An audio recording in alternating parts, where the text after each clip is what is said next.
क्या RG Kar medical college और अस्पताल के किस वर्षीय पीजीटी डॉक्टर को कुछ ऐसा पता था जो उसे नहीं पता होना चाहिए था? क्या उसे उन रहस्यों को जानने की कीमत चुकानी पड़ी जो उसे नहीं जानना चाहिए था? क्या उसे चुप कराने के लिए बलात्कार और हत्या की योजना बनाई गई थी? ये कुछ सवाल उसके माता-पिता और सहकर्मियों ने उठाए हैं। माता-पिता, दोस्त, शिक्षक उसके लिए एक ही शब्द कहते थे, योद्धा। आरजीकर अस्पताल में रेप और हत्या के शिकार हुई 31 वर्षीय ट्रेनी डॉक्टर का सपना गोल्ड मेडल हासिल करने का था। दर्जी पिता ने बेटी को पढ़ाने के लिए दिन-रात मेहनत की। बेटी ने भी पढ़ाई में कोई कसर नहीं छोड़ी। जिंदगी भर परिवार ने संघर्ष किया। बेटी ने कोलकाता के घनी आबादी वाले उपनगर सौदेपुर से आरजीकर तक का सफर तय किया। अब बेटी की बारी परिवार का कर्ज चुकाने की थी, लेकिन वह अपने माता-पिता का जीवन बेहतर बनाए बिना ही इस दुनिया से अलविदा कह गई है।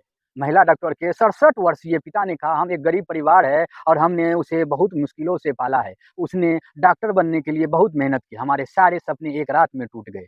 सभी बंगाली परिवारों की तरह उसका परिवार भी अक्टूबर में दुर्गा पूजा का बेसब्री से इंतजार कर रहा था, जिसका एक विशेष अर्थ था क्योंकि उनकी बेटी ने 2021 से घर पर पूजा का आयोजन करना शुरू कर दिया। माँ ने बताया कि यह हमारे घर पूजा का तीसरा साल था और उसकी इस बार एक बड़ी पूजा आयोजित करने की योजना थी। यह एक विशेष अवसर था क्योंकि वह अपनी पीजी की पढ़ाई पूरी कर चुकी थी। उन्होंने कहा कि अब हम चाहते हैं कि सभी दोषियों की गिरफ्तारी हो और उन्हें कड़ी सजा मिले। सिर्फ यही उसकी आत्मा को शांति दे सकता है। इंजीनियरिंग छोड़कर चुना मेडिकल। परिवार में सब उसे अच्छे अकादमिक स्कोर और मृदु भाषा व्यवहार के लिए एक रोल मॉडल के रूप में जानते थे। एक रिश्तेदार ने कहा उसने जी और मेडिकल दोनों में सफलता प्राप्त की। उसने एमबीबीएस चुना और 2 सरकारी मेडिकल कॉलेजों में कोर्स के लिए क्वालिफाई किया। आखिरकार उसने कल्याणी में जेएनएम मेडिकल कॉलेज अस्पताल को चुना। जब उसने पीजी करने का फैसला किया तो उसने 2 मेडिकल कॉलेज में क्वालिफाई किया और आरजीकर जो उसके सौदेपुर घर से बस लगभग 1 घंटे की दूरी पर है, उसको चुना। वह एक पढ़ने लिखने वाली बच्ची थी। उसने माध्यमिक कक्षा 10 राज्य बोर्ड में 90% और उच्चतम माध्यमिक में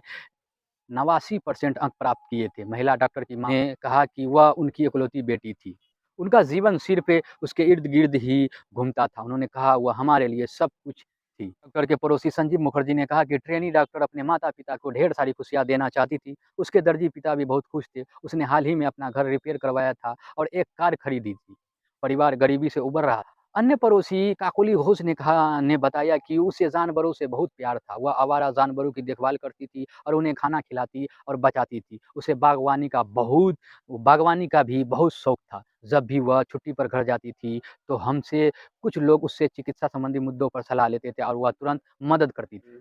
एमबीबीएस छात्रों के एक बैच से जिन्होंने अपना काम सीखते समय कोविड महामारी को देखा था, उसने श्वसन चिकित्सा को अपनी विशेषज्ञता के रूप में चुना था। आरजीकर को वह अपना दूसरा घर कहती थी। उसने खुद को मरीजों के इलाज में डुबो। डॉक्टर के माता-पिता को लेकर अस्पताल के डॉक्टर तक यही कह रहे हैं कि पुलिस वॉलंटियर संजय राव की गिरफ्तारी पर सवाल उठा रहे हैं। वे दावा कर रहे हैं कि संजय राव केवल एक छोटा-सा मोहरा है। वह बलि का बकरा हो सकता है और असली अपराधियों को भी अभी तक पकड़ा नहीं गया है।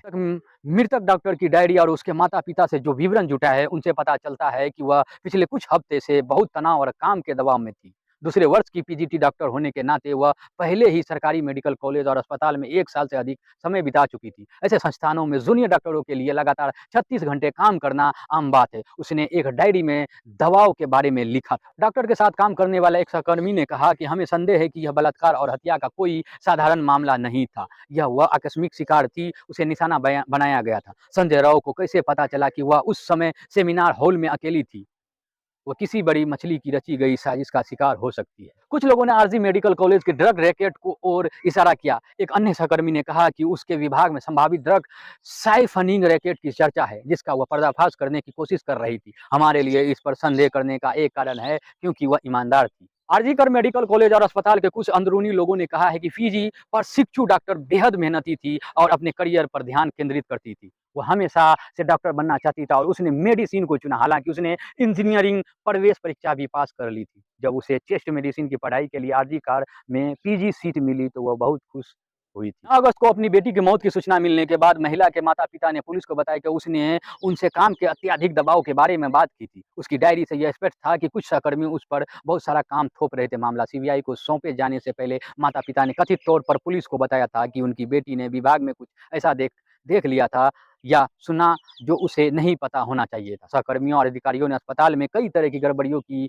ओर भी इशारा किया और कहा कि जो कोई भी अनियमितता के खिलाफ खड़ा होने की हिम्मत करता है, उसे किसी न किसी तरह की सज़ा दी जाती है। अगर ये वीडियो आप यूट्यूब पर देख रहे हैं तो हमारे यूट्यूब चैनल को सब्सक्राइब करें। अगर ये वीडियो फेसबुक पेज पर देख रहे हैं तो हमारे फेसबुक पेज को फॉलो करें। इस वीडियो को लाइक करें, दोस्तों में शेयर करें।